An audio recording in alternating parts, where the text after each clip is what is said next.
Hello friends, welcome to my channel Ninni की प्रेरणा। दोस्तों, आज हम देवशयनी एकादशी की कथा, उसकी विधि और महत्व की चर्चा करते हैं, जो दिनांक 29/6/2023 को पड़ रही है। आषाढ़ मास के शुक्ल पक्ष की इस एकादशी को पद्मा एकादशी और ज़्यादातर व्यक्ति इसको देवशयनी या देवसोनी एकादशी कहते हैं। इस दिन से भगवान विष्णु 4 मास के लिए क्षीर सागर में शयन करते हैं। इसी कारण इस एकादशी को हरिशयनी एकादशी भी कहते हैं। पुराणों में यह भी कहा गया है कि इस दिन से विष्णु भगवान 4 मास तक बलि के द्वार पर पाताल में रहते हैं और कार्तिक मास के शुक्ल पक्ष की एकादशी को अपने लोक में लौटते हैं। इन 4 महीनों में भगवान विष्णु के क्षीर सागर में शयन अथवा पाताल में निवास करने के कारण ही विवाह आदि कोई शुभ कार्य नहीं होते हैं। दोस्तों, लगभग सभी एकादशियों को भगवान विष्णु जी की ही पूजा आराधना की जाती है, परंतु आज की रात्रि से तो भगवान का शयन प्रारंभ होगा, अतः उनकी विशेष विधि विधान से पूजा की जाती है। भगवान विष्णु की प्रतिमा को आसन पर आसीन कर उनके हाथों में शंख, चक्र, गदा, पद्म सुशोभित कर उन्हें पीतांबर पीले वस्त्रों या पीले दुपट्टे से सजाया जाता है। पंचामृत से स्नान कराकर भगवान जी को धूप, दीप, पुष्प आदि से पूजा करके और घी का दीपक जलाकर आरती भगवान जी की उतारी जाती है। भगवान को पान और सुपारी अर्पित करने के बाद इस मंत्र द्वारा भगवान जी की स्तुति की जाती है। सुप्ते त्वयि जगन्नाथ जमत सुप्तम भवेदिदं विबुद्धे त्वयि बुम चा जगतव सर्वचराचरम।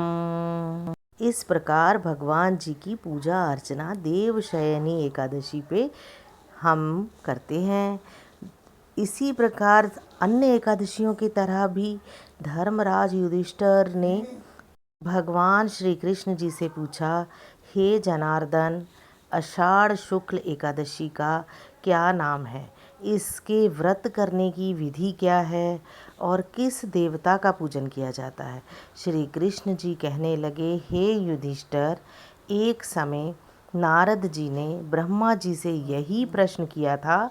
तब ब्रह्मा जी ने उत्तर दिया कि हे नारद, तुमने कलयुगी जीवों के उद्धार हेतु अति उत्तम प्रश्न किया है, क्योंकि एकादशी व्रत सब व्रतों में श्रेष्ठ है। इस व्रत से समस्त पाप नष्ट हो जाते हैं और जो व्यक्ति इस व्रत को नहीं करते वे नरकगामी होते हैं। सभी एकादशियों के व्रत श्रेष्ठ हैं और उनके करने से भगवान विष्णु जी प्रसन्न होते हैं, परंतु उन सब में भी आषाढ़ मास के शुक्ल पक्ष की यह एकादशी तो सबसे अधिक पुण्य प्रदायक है। पद्मा नामक इस एकादशी से संबंधित पुराणों में भी वर्णित एक कथा है, जो मैं तुमसे कहता हूँ। हे नारद, तुम ध्यान पूर्वक इस कथा को सुनो। सत्य युग में माधाता नामक एक सूर्यवंशी राजा था, जो सत्यवादी और महान प्रतापी था। वह प्रजा का पुत्र की तरह पालन करता था। उसकी प्रजा धन धान्य से भरपूर और सुखी थी। उसके राज्य में कभी अकाल नहीं पड़ता था। एक समय उस राजा के राज्य में 3 वर्ष तक वर्षा नहीं हुई और अकाल पड़ गया। प्रजा अन्न की कमी के कारण अत्यंत कष्ट पाने लगी और अन्न के अभाव के कारण यज्ञ आदि भी बंद हो गए। एक दिन प्रजा राजा के पास जाकर कहने लगी, हे राजन, समस्त विश्व की सृष्टि का कारण वर्षा है और वर्षा के अभाव से अकाल पड़ गया है और अकाल से प्रजा मर रही है। इसीलिए ऐसे कोई उपाय कीजिए जिससे प्रजा का कष्ट दूर हो। राजा मांधाता ने कहा, आप लोग ठीक कह रहे हैं, वर्षा से ही अन्न उत्पन्न होता है और आप लोग वर्षा ना होने से बहुत दुखी हैं। मैं आप लोगों के दुखों को समझ रहा हूँ। ऐसा कहकर राजा कुछ सेना लेकर वनों की तरफ चल दिए। वह अनेक ऋषियों के आश्रम में भ्रमण करते हुए अंत में ब्रह्मा जी के पुत्र अंगिरा ऋषि के आश्रम में पहुँचे। वहाँ राजा ने घोड़े से उतरकर अंगिरा ऋषि को प्रणाम किया। मुनि ने राजा को आशीर्वाद देकर कुशल क्षेम पूछा। उसके बाद आश्रम में आने का कारण पूछा। राजा ने हाथ जोड़कर विनीत भाव से कहा, भगवान, सब प्रकार के धर्म का पालन करने पर भी मेरे राज्य में अकाल पड़ गया है। इससे प्रजा अत्यंत दुखी है। राजा के पापों से ही प्रजा को कष्ट मिलता है, ऐसा शास्त्रों में लिखा है। जब मैं धर्मानुसार राज्य करता हूँ तो मेरे राज्य में अकाल कैसे पड़ गया? मैं आपसे इसी संदेह का निवारण करने के लिए आया हूँ। कृपया करके मेरे संदेह का निवारण कीजिए और साथ ही प्रजा के कष्ट को दूर करने का कोई उपाय बताइए। राजा की ये बातें सुनकर महर्षि अंगिरा ने कहा, हे राजन, यह सत्य युग सब युगों में उत्तम है। इसमें धर्म के चारों चरण उपस्थित है, अर्थात इस युग में धर्म की सबसे अधिक उन्नति है। लोग ब्रह्म की उपासना करते हैं और ब्राह्मणों को ही केवल वेद पढ़ने और तप करने का अधिकार है। परंतु आपके राज्य में एक शूद्र तपस्या कर रहा है और इसी दोष के कारण आपके राज्य में वर्षा नहीं हो रही है। इसीलिए यदि आप प्रजा का भला चाहते हैं तो उस शूद्र का वध कर दो। राजा ने कहा, महाराज, मैं उस निरापराध को तपस्या करने वाले को, शूद्र को किसी भी तरह मार सकता हूँ।